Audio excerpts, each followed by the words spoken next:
Good morning, everyone. So let me continue the proof of the lemma which was required to prove the open mapping theorem. So this lemma, let me just restate it. Let V and W be Banach spaces.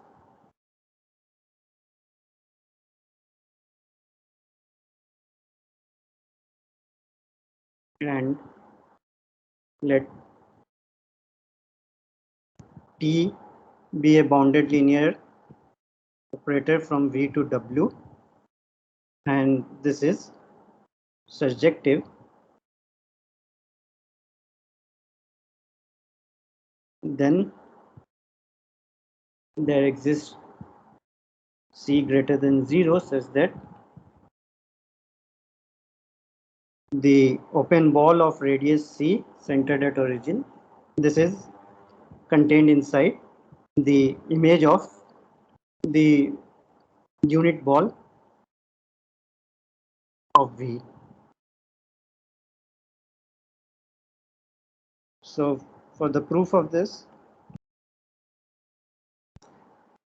we did step 1 last time.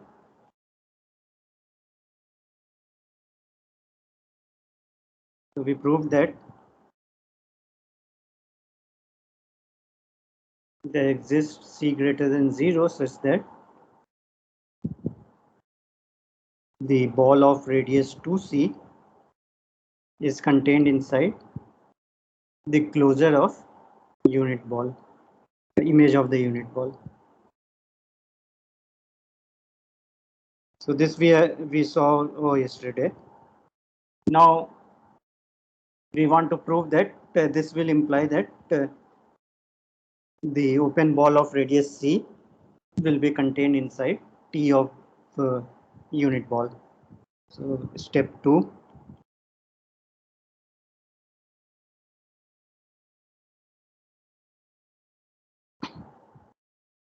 We will show that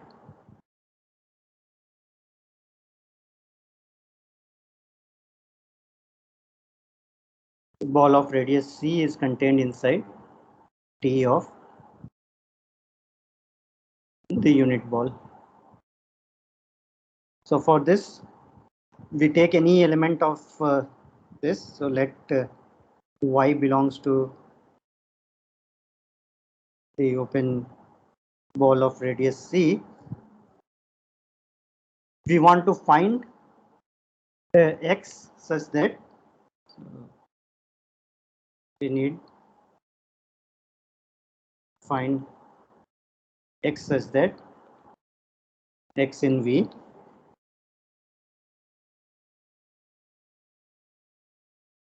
such that actually we want X in the unit ball. So let's say X in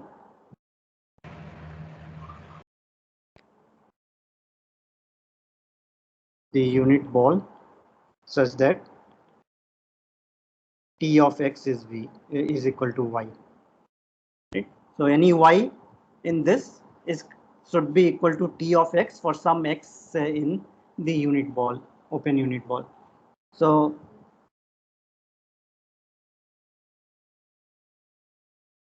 what we are given is that BW 02C is contained inside closure of this. Let's call this star. So Y belongs to BW 0C. This implies 2Y belongs to BW of 0 2C. Right? Norm of 2Y will be less than 2C. So now we can apply this star. So applying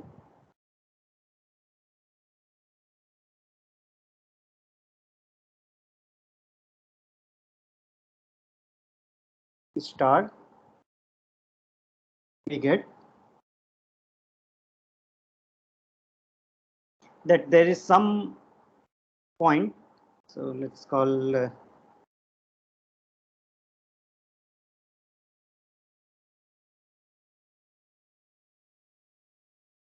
there exists Z belonging to PV of 0, 1 such that this 2y minus Z norm is less than any given epsilon. I can find this. So let's take epsilon equal to uh,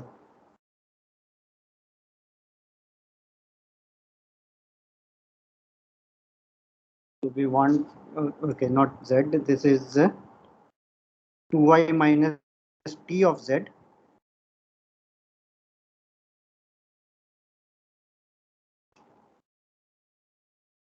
This can be made less than any given epsilon. So let's take epsilon is equal to C by taking epsilon equal to C. This is positive. So because this is in the closure, 2y is in the closure of this. So there exists some Z in the unit ball such that 2y minus t of Z norm is less than this epsilon.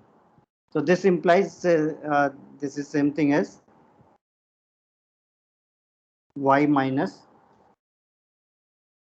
t of Z by 2 is less than C by 2. And norm of Z by 2 will be less than half. So therefore, there exists, let's write that as Z1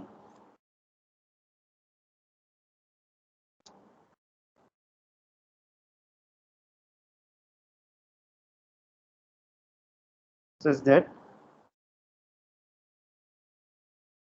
there exists Z1 in V such that norm Z1 is less than half and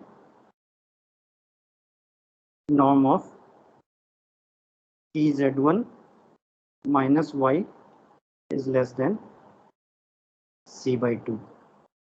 Right? This is same thing as this norm of TZ1. Z1 I am writing Z by 2 minus Y is less than C by 2. And because Z is in norm Z is less than 1, so norm of Z1 will be less than half.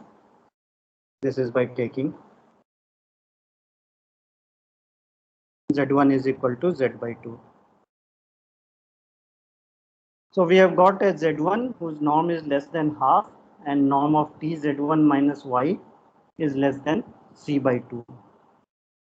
Now we will find another Z2 such that norm Z2 is less than 1 by 4 and the norm of T of Z1 plus Z2 minus Y that will be less than C by 4. So to do that, note that this implies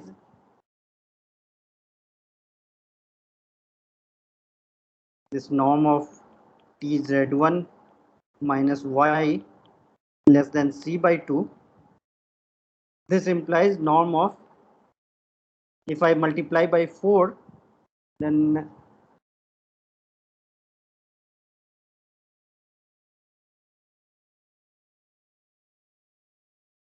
we can write uh, T times 4Z1 minus 4Y. This will be less than 2C. So this implies that this vector is in the ball of radius 2C. So if I again apply, so this implies that T of 4Z1 minus 4Y belongs to BW of 0 to C. So by star, there exists some vector such that this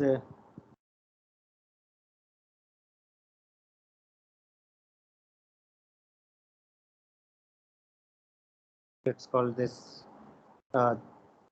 Z prime V. So norm of Z prime is less than 1 and norm of P of Z prime minus this P of 4Z1 minus 4Y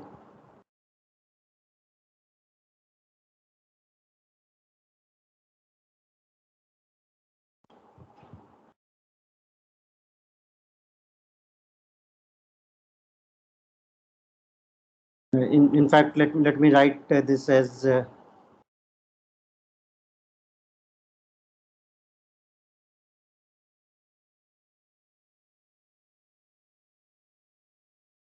4Y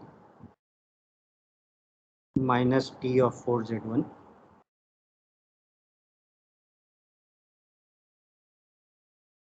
This is less than, now I'll take again epsilon is equal to C.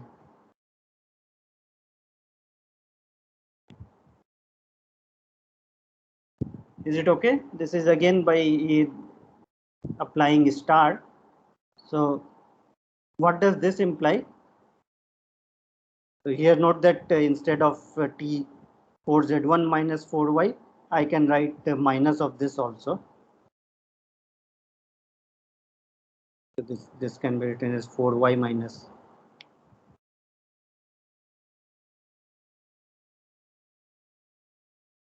So this is equivalent to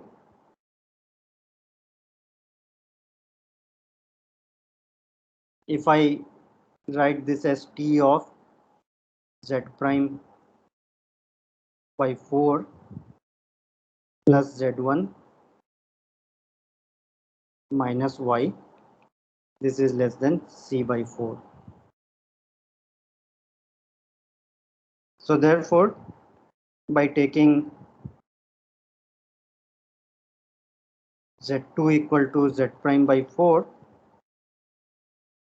we have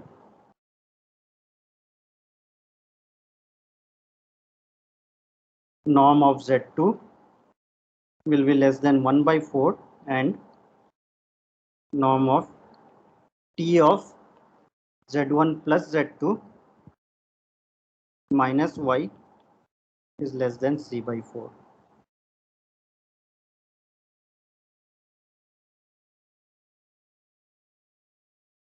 So inductively we can get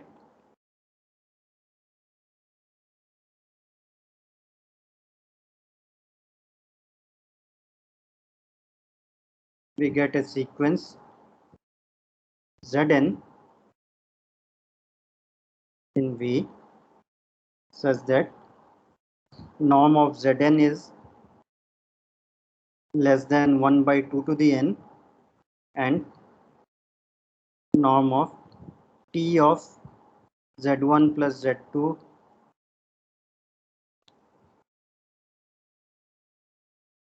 up to Zn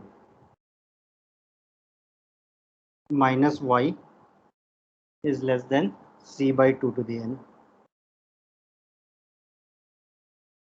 Right, because again you can multiply this inequality by 8 and then you will get less than 2C, and then you apply star to that vector and then you get Z3, and by induction you can prove that if you have chosen Z1 Z2 up to Zn, then you can choose Zn plus 1 satisfying this. So now what we get, because norm of Zn is less than 1 by 2 to the n,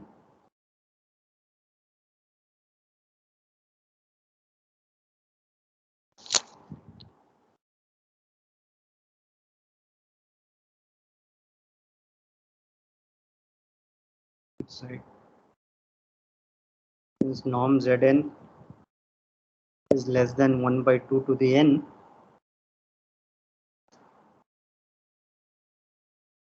the sequence Z1 plus Z2 up to Zn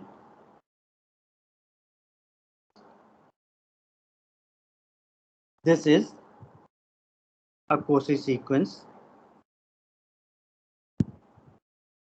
in V. Right, this is easy to prove that this becomes a Cauchy sequence. So now using that V is a Banach space, V is complete. So this sequence will converge to some element. Since V is complete,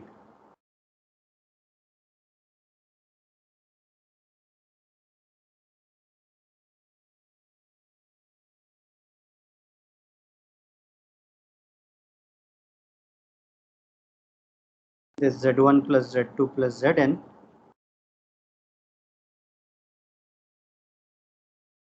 this converges to some Z in V.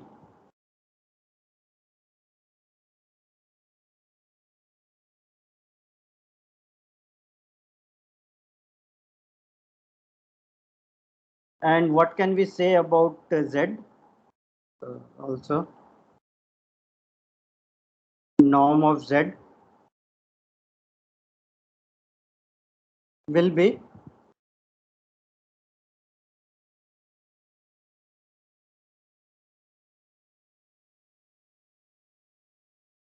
equal to limit of norm of Z1 plus Z2 plus Zn. Because Z is the limit of this sum, and this is less than equal to, because norm of Zn is less than 1 by 2 to the n. So this will be less than equal to limit n tending to infinity of norm Z1 was less than 1 by 2 plus 1 by 2 square up to 1 by 2 to the n. And this sum is equal to 1. This is in fact strictly a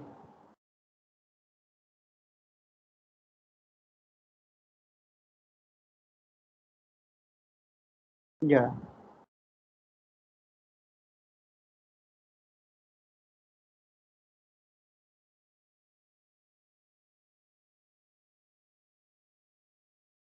So norm of Z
So I mean, I should get that norm of Z is strictly. So we have because T of Z1 plus Z2 plus Zn minus Y is norm is less than C by 2 to the n. So by taking limit n tending to infinity, we'll get that norm of Tz minus Y will be 0. So let me write that first.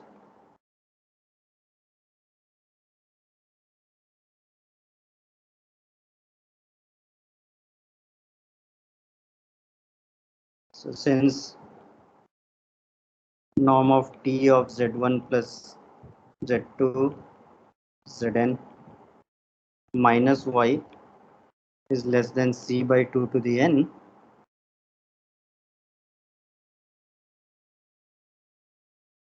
norm of Tz minus Y, that will be is equal to 0, and this implies that Y is equal to T of Z. So we got Y is equal to T of Z. Also, we should ensure that Z belongs to BV01 because we want to prove that there exists some X. Instead of X, let me write here Z so that it is consistent with this. Z belonging to the unit ball so that P of Z is equal to Y. So now we got TZ equal to Y, and also we should have norm Z is less than 1. So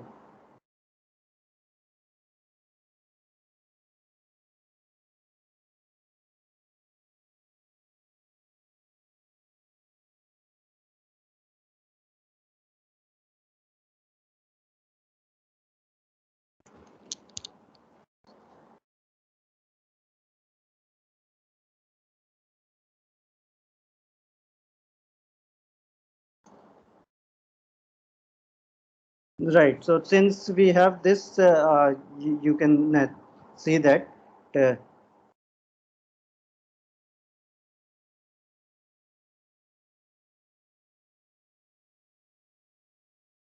norm of Z1 plus Z2 plus Zn. This is less than equal to norm Z1 plus norm Z2 plus norm Zn, which is less than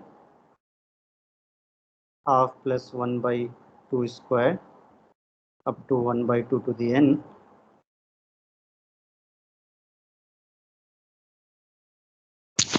And the right hand side that converges to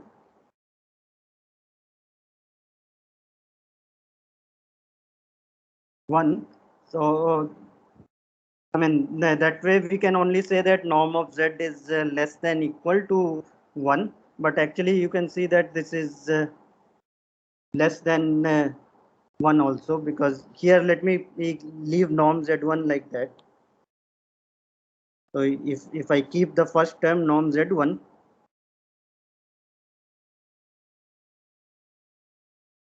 and plus 1 by 2 square up to 1 by 2 to the n, still we have this is strictly less than this.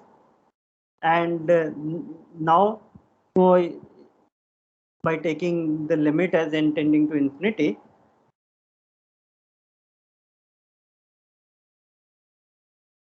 we get norm Z will be less than equal to norm of Z1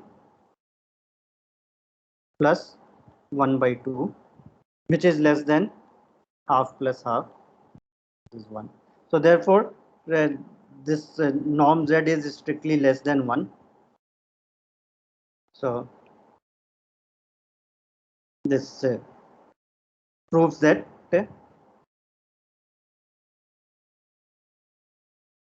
PW of 0C is contained inside T of BV of 01.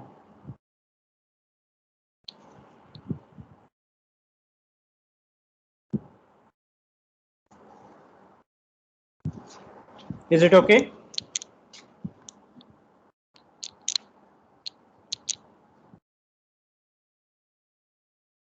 And then by using this lemma, we have already seen that now we can prove the open mapping theorem, which says that if T is a surjective bonded linear transformation between two Banach spaces, then T has to be an open map. Now let's see some corollaries, some consequences of the open mapping theorem.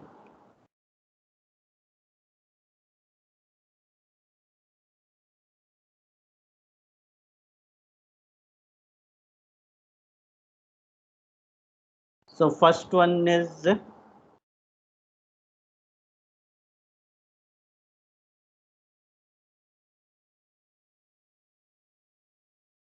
let V and W be Banach spaces,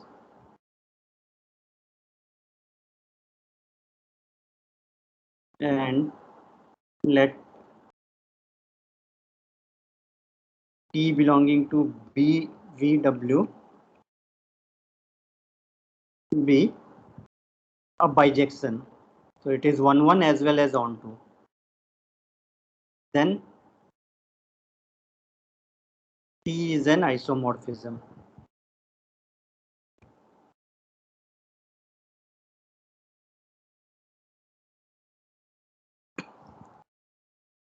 So what is the meaning of isomorphism between two nonlinear spaces? It means that you should have uh, T is a bounded linear operator and T inverse is also bounded linear. So it is T inverse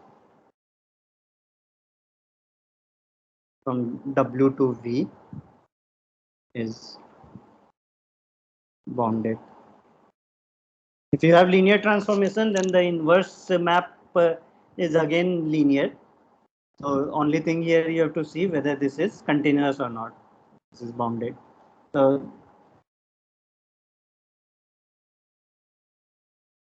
the proof of this is now easy using open mapping theorem. So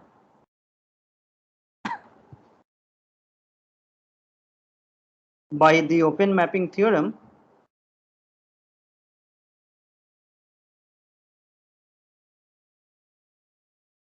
open mapping theorem says that if you have a bounded linear operator uh, between two Banach spaces, and if it is onto, then it is an open map. So here you are given 1 1 as well as onto. So by using onto, we know that T is an open map.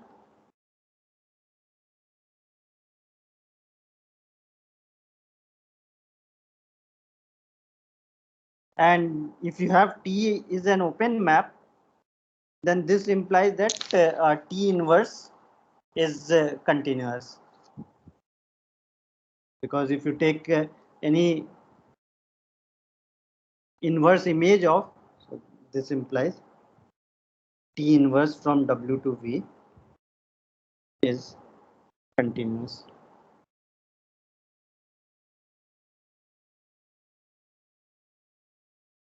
Because T inverse, if you take the inverse image of this, so if U is open in V, then we have to take T inverse of U. This is same as T of U is open in W. This is because T is an open map, and that is the by definition of continuity that implies that T inverse is continuous. So therefore T inverse is a bounded linear operator from W to V, and this implies T is an isomorphism.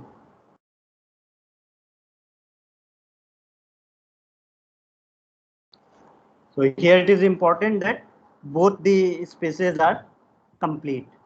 Then if you have any bounded linear transformation, and if it is both 1 1 and onto, then it becomes an isomorphism. If one of the spaces is not complete, then this result is not true.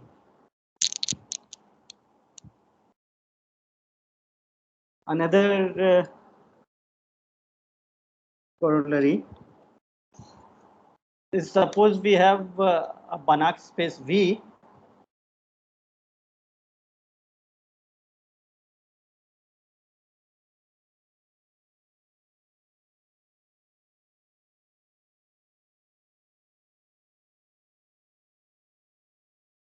with respect to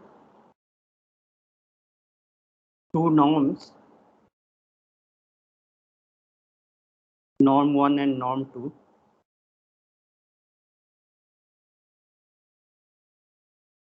So we have two different norms, and with respect to each, this is complete.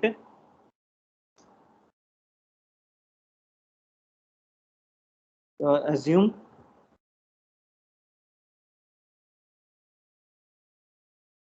that there exists a constant c greater than 0 such that norm of x1 is less than equal to c times norm x2 for all x in V.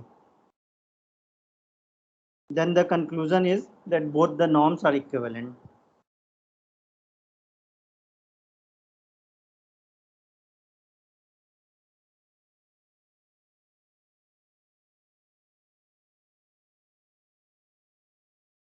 So what was the definition of equivalent norms?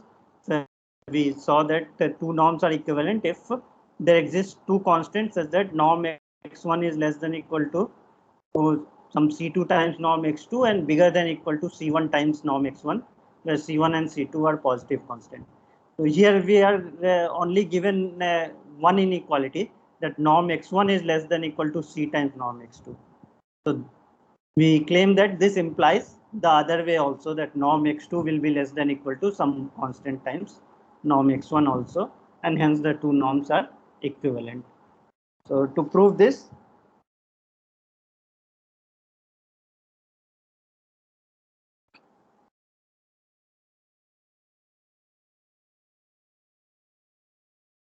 uh, given that this norm x1 is less than equal to c times norm x2, if we look at the identity map, so consider the identity map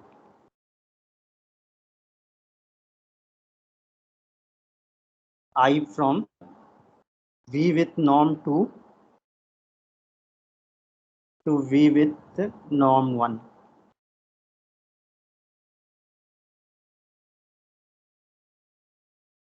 So both of these are Banach spaces, and this identity map is a linear transformation. Now, given this condition that norm x1 is less than equal to c times norm x2, so since norm x1 is less than equal to c times norm x2,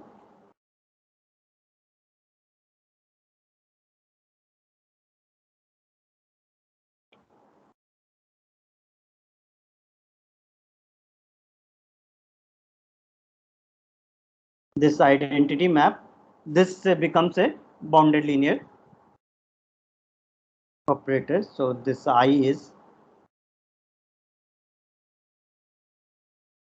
a bounded linear transformation.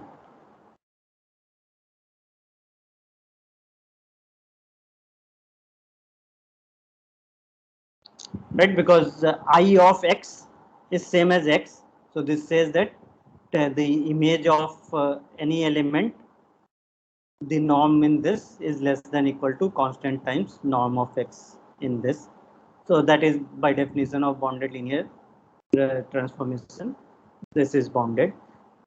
So now also identity is a bijection. So we can apply the previous corollary.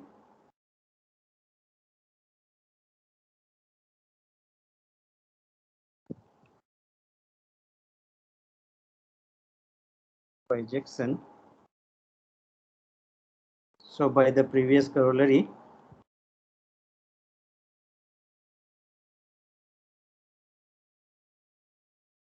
so actually the previous corollary is also given name in some book. This is called bounded inverse theorem. This says that if you have two Banach spaces and then there is a 1 on 2 bounded linear transformation, then the inverse is also bounded. So that is the bounded inverse theorem. So we are applying that. So we get that the inverse is also continuous. I inverse is continuous,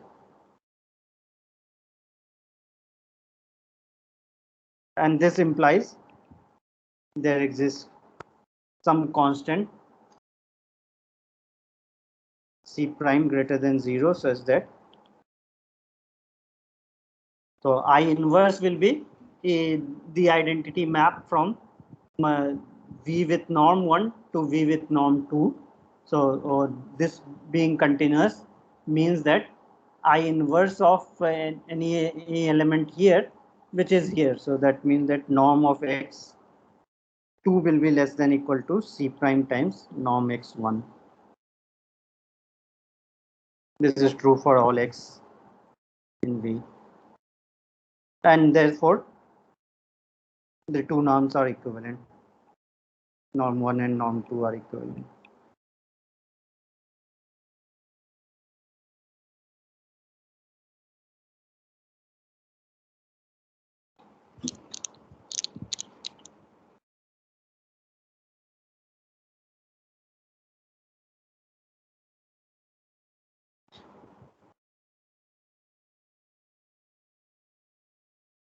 Okay, so next, let me start with the closed graph theorem. So actually, for the minor exam, up to this, you can prepare for the minor exam. So open mapping theorem and its corollary. Whatever I am going to do now, because I won't be able to finish that. So that closed graph theorem, you can leave for the midterm exam. Sir, Yes. sir, everyone in our class is requesting to reduce the syllabus a bit, like uh, up till Han-Banach separation theorem. No, see, because we are having only one midterm exam, right? Normally, you have two midterm exam in a semester and final. So now we have already like only two exams. Quiz also I could not conduct till now. We have to conduct two quizzes also later. So I think it's better to like include this pair category theorem and some of its applications also. But sir, it will be like tough for us because uh, I Okay, mean, so maybe what I'll do, this open mapping theorem I can leave, but the other one that Banach-Steinhaus theorem that we already did like two lectures before this. So, let me keep it till the principle of uniform boundedness. Okay, I can't reduce it more because see otherwise there are not like many topics to ask questions from. So let us keep it till the Banach-Steinhaus theorem and its corollaries. And this open mapping theorem and closed graph theorem, these things, maybe later I can have a quiz based on these topics. So that is final. I'll send an email also today confirming the syllabus. Okay, let me, because I have like around 15 minutes left. So let me just discuss this other closed graph theorem. So this is the next topic.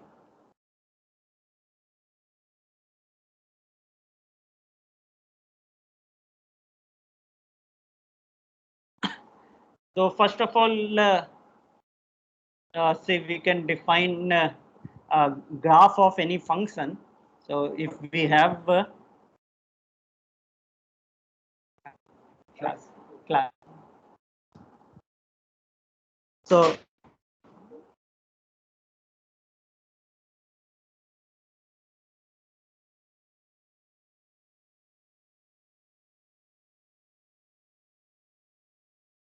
yeah, so suppose f is any function from x to y.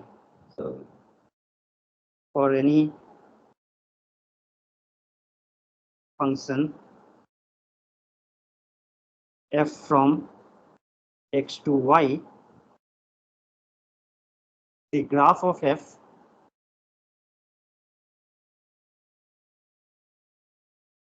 is defined by, so we'll write this as gf. So this is nothing but x comma f of x where x belongs to capital X. Right. So this G of f, graph of f, is a subset of x cross y.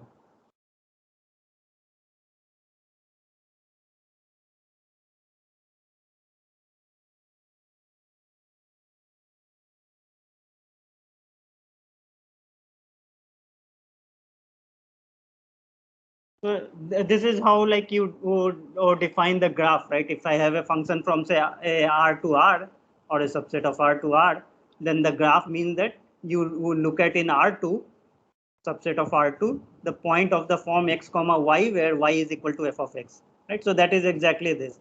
Here note that this x and y can be any sets, and we can define the graph of f. Now if these x and y have some structure, then we will see that what we can say. So suppose we have topological spaces. So this is something which you might have seen in topology course. So let me just state this proposition.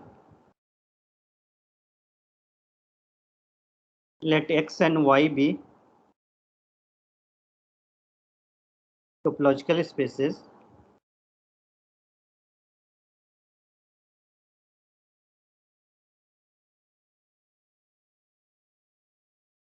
and let y be Hausdorff. So we assume that y is a Hausdorff topological space, which means that given any 2 points in y, there exist disjoint neighborhoods containing those 2 points.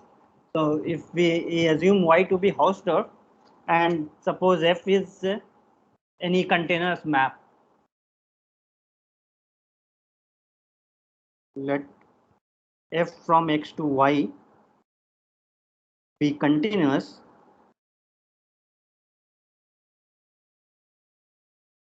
then the graph of f is closed in x cross y. The graph of f is a subset of x cross y, where if x and y are topological space, then x cross y is given the product topology.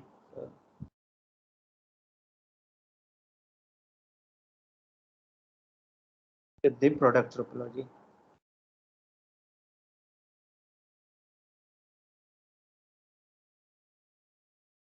So this says that the graph of any continuous map is always a closed subspace of the product space x cross y. So this you must have seen in topology course, but anyway, let's see the proof. The proof is not difficult. So to prove this, so if we want to show that graph of f is closed, so we will prove that its complement is open. So let x comma y belongs to x cross y minus the graph of f. Then we want to prove that there exists an open set containing x cross y, which is again contained inside this complement. So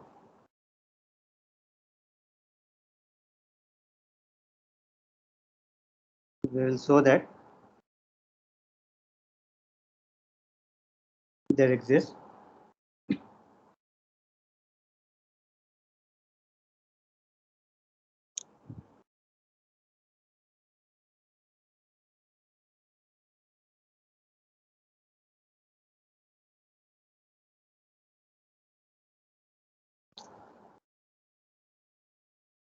an open set in x cross y containing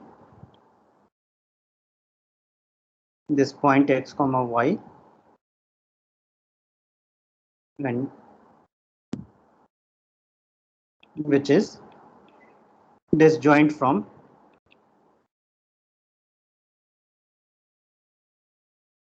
G of f. That will mean that that open set is contained inside this complement, and that proves that this complement is an open set, and therefore G of f is closed set. So now if x cross y is not in graph of f, since x comma y does not belong to graph of f, y is not equal to f of x. So if y is not equal to f of x, now we get two distinct points in the Hausdorff space y. So since y is Hausdorff,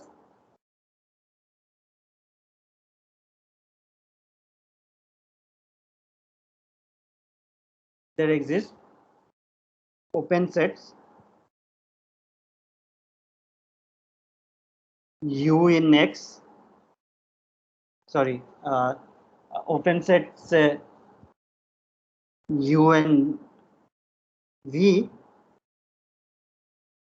in y such that x, fx and y are the sets. So fx belongs to u, y belongs to v, and u intersection v is empty. Right, this is by the definition of Hausdorff. So we get this. This implies x belongs to f inverse of u and y belongs to v. So now we got that because f is open, f inverse of u is open. This is open since f is continuous and u is open in y. So this f inverse u is open in x.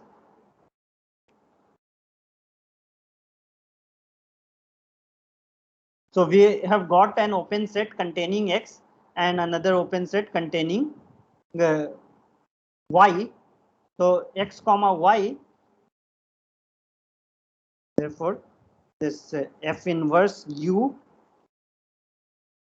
cross y, if I take cross v, this is an open set in x cross y containing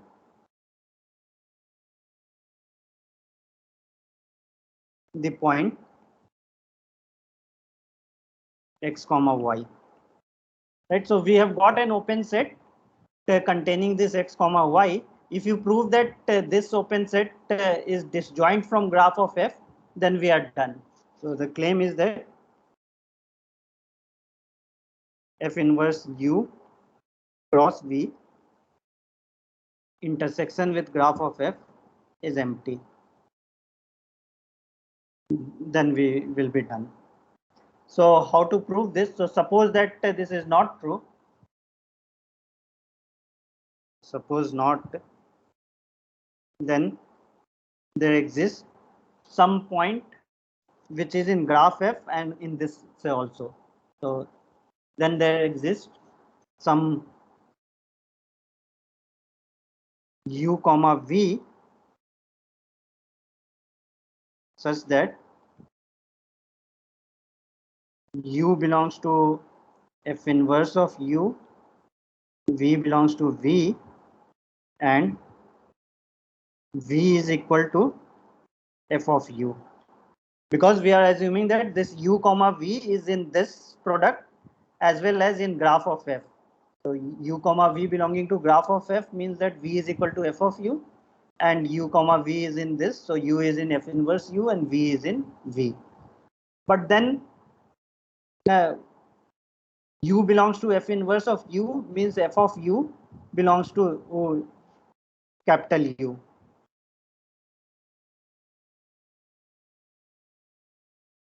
F inverse of capital U implies f of u belongs to capital U, but f of u is same as v, So V belongs to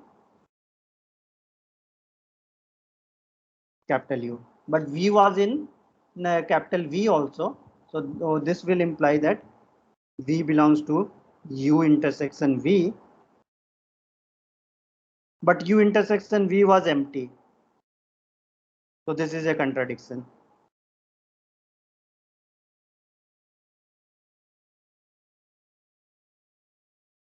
So hence we are done.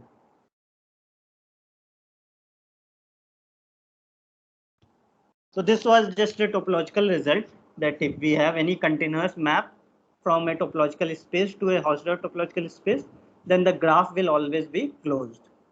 Now the important thing for this functional analysis is that the closed graph theorem, that if we have V and W are Banach spaces, and we have uh, a linear map from V to W whose graph is closed, then the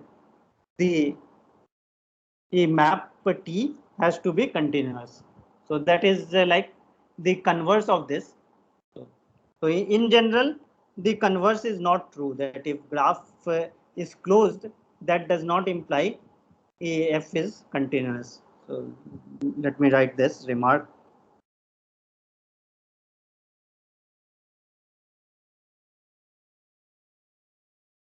In general, the converse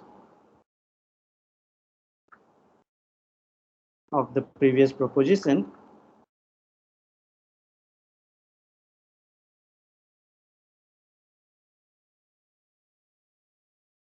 is not true. So you can have a discontinuous map whose graph is closed. But if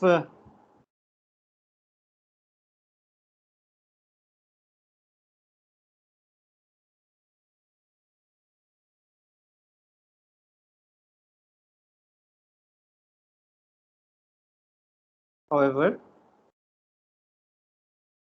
if V and W are Banach spaces and TV to W is linear, then the converse is true, and this is actually the closed graph theorem by the closed graph theorem.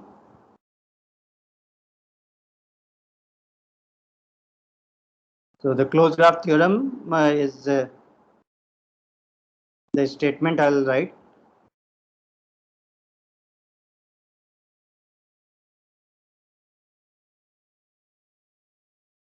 Let V and W be Banach spaces,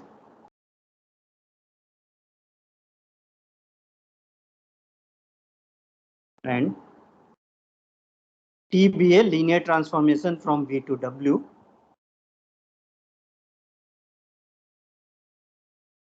Assume that the graph of this linear transformation T is closed in V cross W, then T is continuous.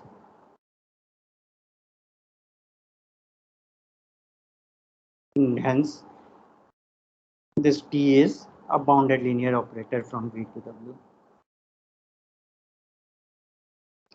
So, of course, the converse is already true by the previous proposition.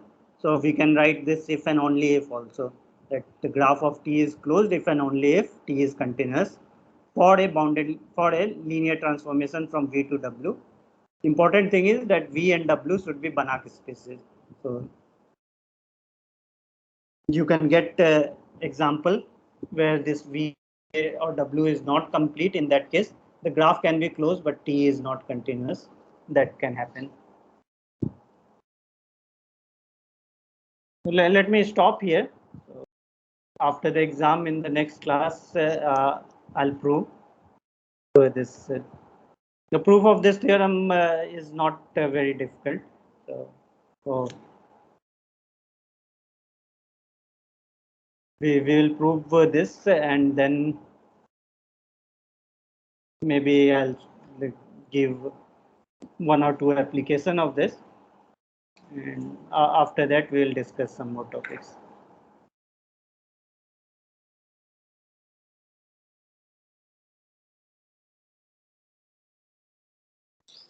So for the rest of the course, you'll be following Keshavan's book. I don't know, but till now, like initially, I thought that I'll follow this other book, Bolobas, but I found that the Keswan's books, maybe it is easier to like read, and the exposition is very simple. So for students' point of view, I think it is like easier. So I have been doing this since long. With certain things maybe I take from some other place also. So I'll decide whether like I'll continue like Hilbert spaces also. Maybe I'll continue from this only. And if there is some topic that I want to cover which is not given in this book, then I may do from other places. I have to decide whether I'll do this week and week start topology. So that is one important part, but sometime due to lack of time, we are not able to do. So I'll decide whether I should do this also. And Hilbert space definitely I'll spend time on. And also compact operators I want to discuss. So I'll have to decide based on time whether weak topologies and weak star topologies, those things, whether I'll cover or not. But yeah, case one book is quite good for this first course. So I think it is enough if you cover the case one book. And how is this book by Krasik? Basic again, see, I have not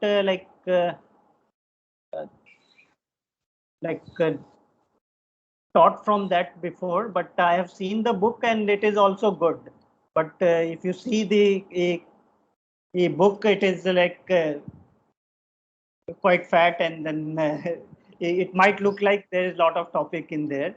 So it becomes little difficult. Like if I teach from a book where there are too many pages, then it might look like it is difficult to cover. But otherwise, for self study, it is also good.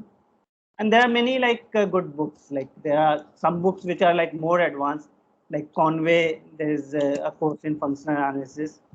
So that is again a very good book, but I didn't want to use that for this first course for MSc, because that again is little difficult for in the beginning to read from that. But Conway is a good book.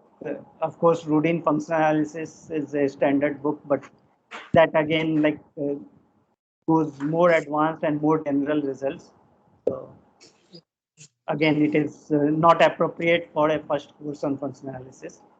But those are all very good books which you can read for further reading of functional analysis.